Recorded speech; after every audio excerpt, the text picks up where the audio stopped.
This week, we're going to take a look at the history of price movement on the day that the USDA releases its prospective plantings and grain stocks report at the end of the month. We're also going to take a look at mixed signals being seen for the U.S. corn export market, and also look at the updated weather forecast for double crop corn in Brazil.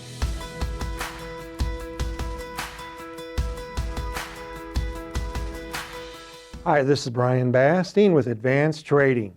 Let's talk about the corn market. We're moving into the latter stages of March here, and there's quite a bit going on. We're going to start out looking at the history of price movement at the end of March here, when the USDA releases its prospective plantings and grain stocks report.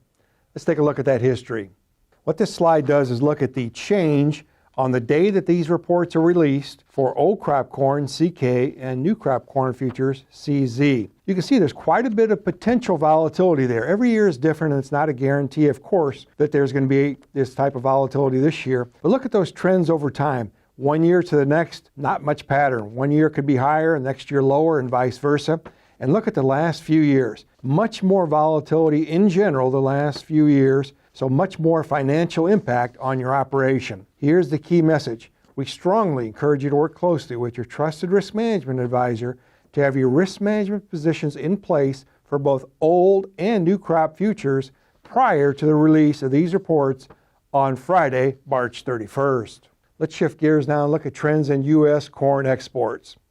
We looked at this slide last week, but it bears repeating. The USDA reported a sale of corn to China on Tuesday, March 14th. We asked the question at that time, was that the first of many or isolated purchase? Well, now as we highlight here, it did turn out to be the first of many. We're looking for a sales total reported on Thursday of this week by the USDA of over 2.1 million metric tons. And we did see another sale, as a matter of fact, here on Tuesday morning. That will be reported the following week. So there is some sign of life in the export market.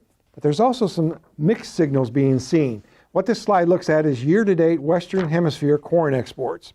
Primarily it goes to Mexico and other areas in the Western Hemisphere, including South America, Central America, and those type of destinations. It's generally split about 50-50, as you can see by that red and blue bar. But there are some signs here of weakness. When we take out Mexico, exports to other Western Hemisphere destinations are at a 10-year low. Key message, are these high prices curing high prices? At bare minimum, it's a red flag here to the demand side of corn exports. Let's shift our attention now to South America, specifically looking at Brazil. Let's look at where that double crop corn is produced in Brazil. We're looking here at 4 key states where the second season double crop corn is produced. Mato Grosso is the key state, 43%. However, still looking at Goiás, Paraná, and Mato Grosso do Sul, making up around 40 to 45%. So between those 4 states, about 85% of the crop is produced. Let's take a look at the short-term weather trends. Our slides this week, as usual, are courtesy of T-storm weather. Now for Brazil, we're looking at a 30-day map here, a proxy for subsoil moisture, if you will.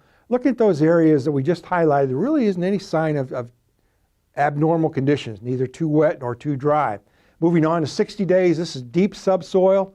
Again, neither too wet nor too dry. So pretty good conditions as this crop, which was just planted here, is off to an early start here. Rainfall the next 2 weeks looks like it's generally normal here. A little bit of drier as you move further south and closer to normal as you move further north.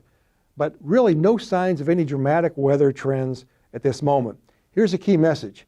Here in the latter stages of June, latter stages of March, it's roughly the latter stages of June, closer to the middle of June for Midwest corn crops. So the next 30 to 45 days will be critical.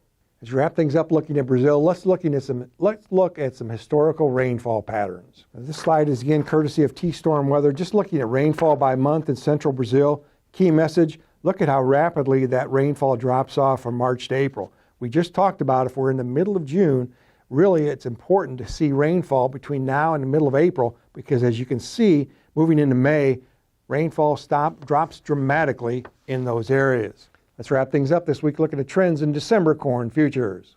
December corn is trading near $5.60 a bushel. That's actually $1.10 below where it was last year, where December 22 futures were last year. Nevertheless, it's still $1 above the 5-year average for this time of year. Continue to strongly encourage you to defend your balance sheet. Now, if you'd like more information, please feel free to contact us at 800-664-2321. We'll put you in contact with one of our risk management consultants who'll be happy to visit with you at your convenience. And remember, we upload every Wednesday. Make sure to subscribe to our channel and never miss an upload. Thanks a lot. Have a good week.